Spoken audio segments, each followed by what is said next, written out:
राधे राधे, जय माता की भक्तों।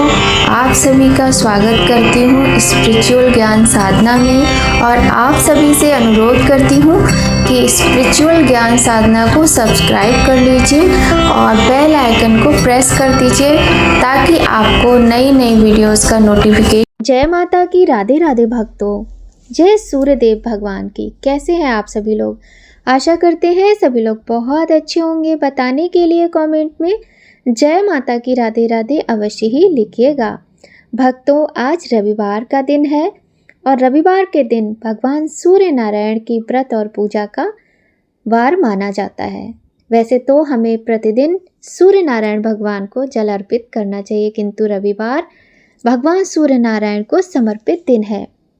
सूर्य ग्रहों के राजा है। रविवार के ही दिन नहीं अपितु प्रतिदिन सूर्य पूजा से हमारे जीवन के अनेक कष्ट दूर होते हैं। सूर्य देव भगवान की उत्पत्ति कैसे हुई, उसकी पौराणिक कथा क्या है, आज इसी विषय में हम आपको बहुत ही सुंदर कथा सुनाने वाले हैं। साथ ही हम आपको रविवार व्रत कथा भी सुनाएंगे और इसके साथ ही हम सूर्य भगवान के 12 नामों का उच्चारण के साथ उनकी आरती भी करेंगे। तो भक्तों, बने रहिएगा आप सभी लोग स्पिरिचुअल ज्ञान साधना में शुरू से अंत तक और कथा का आनंद लीजिएगा। प्रिय भक्तों, आप सभी से नम्र निवेदन है कि इस सुंदर कथा का श्रवण करते समय सूर्य देव भगवान के नाम का जप करते रहें। बोलिए गणेश भगवान की जय, गौरी शंकर भगवान की जय, लक्ष्मी नारायण भगवान की जय। बोलिए सूर्य देव भगवान की जय। भक्तों, वैसे तो माना जाता है कि सृष्टि आरंभ में अंधेरा ही अंधेरा था, किंतु भगवान श्री विष्णु के नाभि कमल में जन्मे भगवान ब्रह्मा ने अपने मुखार विंद से सबसे पहले जो शब्द उच्चारित किया वह था ओम। मान्यता है कि ओम के उच्चारण के साथ ही एक तेज भी पैदा हुआ जिसने अंधकार को चीरकर प्रकाश फैला दिया। कहते हैं ओम सूर्य देव का सूक्ष्म प्रकाश स्वरूप था। इसके पश्चात ब्रह्मा जी के 4 मुखों से वेदों की उत्पत्ति हुई जो इस तेज रूपी ओम स्वरूप में जा मिली। फिर वेद स्वरूप सूर्य ही जगत की उत्पत्ति, पालन व संहार के कारण बने। मान्यता तो यह भी है कि ब्रह्मा जी की प्रार्थना पर ही सूर्य देव ने अपने महातेज को समेटा व स्वल्प तेज को धारण किया। सूर्य देव के जन्म की यह कथा सबसे अधिक प्रचलित है। इसके अनुसार ब्रह्मा जी के पुत्र हुए मरीचि और मरीचि के पुत्र हुए महर्षि कश्यप। इनका विवाह हुआ प्रजापति दक्ष की कन्या अदिति से पैदा हुए दैत्य और अदिति देव माता बनी। एक बार क्या हुआ कि दैत्य दानवों ने देवताओं को भयंकर युद्ध में हरा दिया। देवताओं पर भारी संकट आ गया। देवताओं की हार से देव माता अदिति बहुत दुखी हुई। उन्होंने सूर्य देव की उपासना की। उनकी तपस्या से सूर्य देव प्रसन्न हुए और पुत्र रूप में जन्म लेने का वरदान दिया। कुछ समय पश्चात अदिति ने गर्भ धारण किया। गर्भ धारण करने के पश्चात अदिति कठोर उपवास रखती थी, जिस कारण उनका स्वास्थ्य अत्यधिक दुर्बल रहने लगा। महर्षि कश्यप इससे बहुत अधिक चिंतित हुए और उन्हें समझाने का प्रयास किया कि संतान के लिए उनका ऐसा करना उचित नहीं है। फिर भी अदिति ने उन्हें समझाया कि हमारी संतान को कुछ नहीं होगा, ये स्वयं सूर्य स्वरूप हैं। समय आने पर उनके गर्भ से तेजस्वी बालक ने जन्म लिया जो देवताओं के नायक बने व असुरों का संहार कर देवताओं की रक्षा की। अदिति के गर्भ से जन्म लेने के कारण इन्हें आदित्य कहा जाता है। वहीं कुछ कथाओं में यह भी माना जाता है कि अदिति ने सूर्य देव के वरदान से हिरण्यमय अंड को जन्म दिया जो कि तेज के कारण मार्तंड कहलाया। सूर्य देव की विस्तृत कथा भविष्य, मत्स्य, पद्म, ब्रह्म, मार्कंडेय, स्कंद, श्रीमद् भागवत आदि पुराणों में मिलती है। प्रातःकाल हम सभी भगवान सूर्यदेव को अर्घ देते हैं। ऐसा करने से हमारे जीवन के दुख दूर होते हैं। सूर्यदेव एक साक्षात देवता हैं। कहते हैं किसी ने भगवान को देखा है क्या? बहुत से नास्तिक लोग कहते हैं ना, क्या भगवान भगवान करते रहते हो, देखा भी है भगवान को? तो ऐसे लोगों को ये समझना चाहिए कि जो सूर्य देव हैं, जो चंद्र देव हैं, ये प्रत्यक्ष देवता हैं। ये कोई आग का गोला नहीं है, ये सूर्य भगवान हैं, इनकी उपासना की जाती है। और हम सभी जानते हैं कि बिहार में जो छठ का व्रत किया जाता है, जो सूर्य भगवान को समर्पित है, छठी मैया को समर्पित है, इससे बड़ा कौन सा व्रत है? तो खैर, लोग तो कुछ भी कहते हैं। यह थी छोटी सी बहुत ही सुंदर सी कथा सूर्य भगवान के जन्म की, जो कि हमने आपको संक्षेप में सुनाई। तो भक्तों, सूर्यदेव भगवान की माता का नाम अदिति और पिता का नाम महर्षि कश्यप था। इनकी 2 पत्नियां हैं, छाया और संज्ञा। संज्ञा से यम और यमुना, और छाया के पुत्र शनिदेव जी हैं। आदिदेव नमस्तुभ्यं प्रसीद मम भास्कर, दिवाकर नमस्तुभ्यं प्रभाकर नमोस्तुते। सप्ताश्वर रथ मारुणम प्रचंडम कश्यपात्मज, श्वेत पद्म धरम देव तम सूर्य प्रणाम्यम। सूर्य पूजा की तरह सूर्य के संस्कारों का भी बहुत अधिक महत्व होता है। सूर्य देव का सबसे सरल मंत्र है ओम सूर्याय नमः। तो कुछ नहीं, प्रतिदिन हमें 1 लोटा जल लेकर सूर्य भगवान का ये मंत्र बोलते हुए, ओम सूर्याय नमः बोलते हुए, उन्हें जल अवश्य ही अर्पित करना चाहिए। रविवार का व्रत करने से हमें सूर्य भगवान की असीम कृपा प्राप्त होती है। रविवार का दिन सूर्य भगवान को समर्पित है। ज्योतिष के अनुसार 9 ग्रहों में सूर्यदेव को राजा माना गया है, जिनकी साधना आराधना करने से कुंडली के सभी दोष दूर हो जाते हैं। कुंडली में सूर्य यदि मजबूत अवस्था में हो तो व्यक्ति को समाज में खूब मान सम्मान और सुख समृद्धि प्रतिष्ठा मिलती है। भक्तों, आज हम आपको सुनाएंगे रविवार व्रत की कथा। तो आइए सुनते हैं रविवार व्रत की ये सुंदर कथा। प्राचीन काल में एक नगर में एक वृद्धा रहती थीं। उनका नियम था कि वह हर रविवार घर आंगन गोबर से लीपकर भोजन तैयार करती थीं और सूर्य देव को भोग लगाकर ही भोजन करती थीं। ऐसा व्रत करने से उनका घर अनेक प्रकार के धन धान्य से पूर्ण था। श्री हरि की कृपा से घर में किसी प्रकार का विघ्न या दुख नहीं था। सब प्रकार से घर में आनंद रहता था। इस तरह कुछ दिन व्यतीत हो जाने पर उनकी एक पड़ोसन, जिसकी गौ का गोबर वह वृद्धा लाया करती थी, विचार करने लगी कि यह वृद्धा सर्वदा मेरी गौ का गोबर ले जाती है, इसलिए अपनी गौ को घर के भीतर बांधने लगी। शायद मेरी गौ के गोबर से ही इसके घर में इतनी तरक्की हो रही है। ऐसा विचार कर वह अपनी गौ को बाहर नहीं बांधना शुरू किया और अंदर बांधने लगी। वृद्धा को गोबर न मिलने से रविवार के दिन अपने घर को वह लीप ना सकी, इसलिए उन्होंने ना तो भोजन बनाया और ना ही भगवान को भोग लगाया तथा स्वयं भी उन्होंने भोजन नहीं किया। इस प्रकार उन्होंने निराहार रहकर व्रत किया। रात्रि हो गई और वह भूखी सो गईं।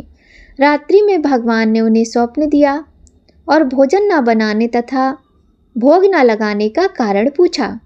वृद्धा ने गोबर न मिलने का कारण सुनाया।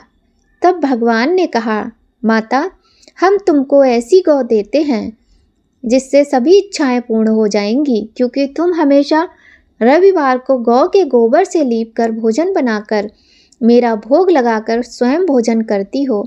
इससे मैं बहुत अधिक प्रसन्न हूँ और आपको वर देता हूँ। निर्धन को धन और बांझ स्त्रियों को पुत्र देकर दुखों को दूर करता हूँ तथा अंत समय में मोक्ष देता हूँ। स्वप्न में ऐसा वरदान देकर भगवान तो अंतर ध्यान हो गए और वृद्धा की आंख खुली तो वह देखती हैं कि आंगन में एक अति सुंदर गौ और बछड़ा बंधे हुए हैं। वह गाय और बछड़े को देखकर अति प्रसन्न हुई और उसको घर के बाहर बांध दिया और वहीं खाने को चारा डाल दिया। जब उसकी पड़ोसन वृद्धा ने घर के बाहर एक अति सुंदर गौ और बछड़े को देखा तो द्वेष के कारण उसका हृदय जल उठा और उसने देखा कि गाय ने सोने का गोबर किया है, तो वह उस गोबर को ले गई और अपनी गाय का गोबर उसकी जगह रख गई। वह पड़ोसन नित्य प्रति ऐसा ही करती रही।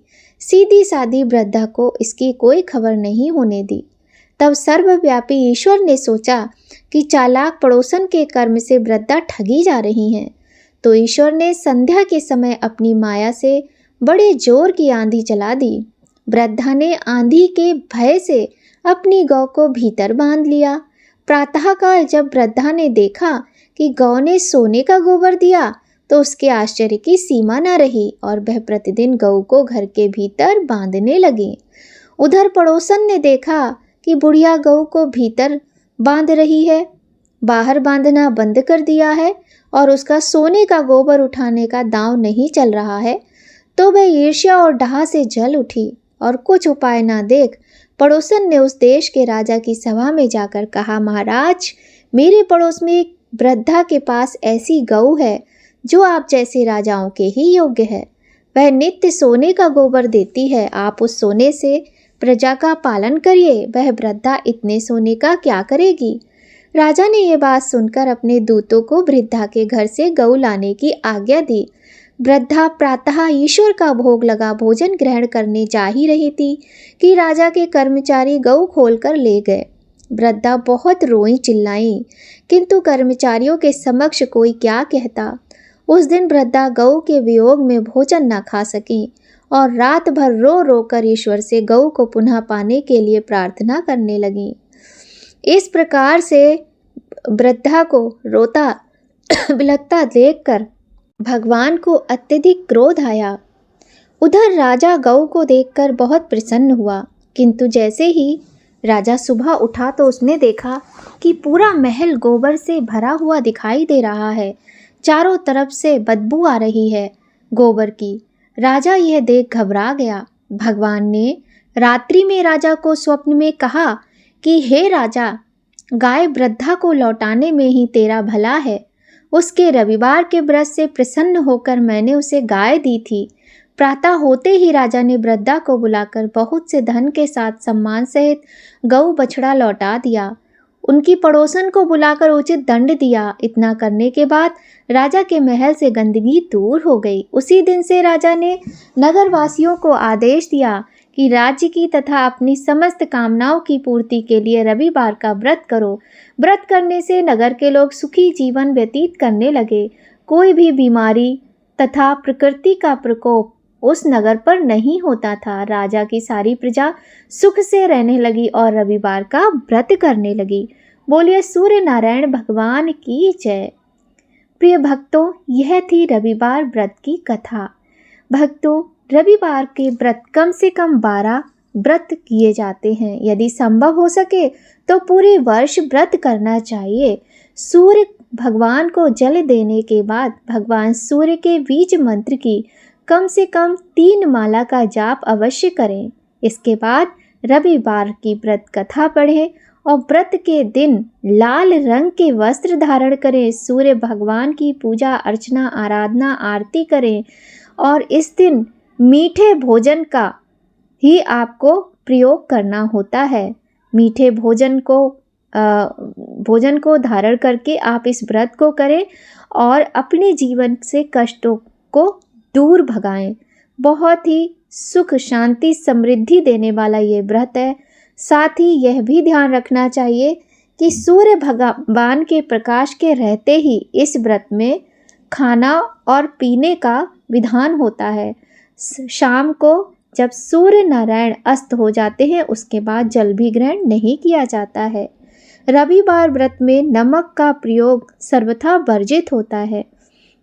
भक्तों, आइए अब हम करते हैं भगवान सूर्य देव के 12 नामों का उच्चारण।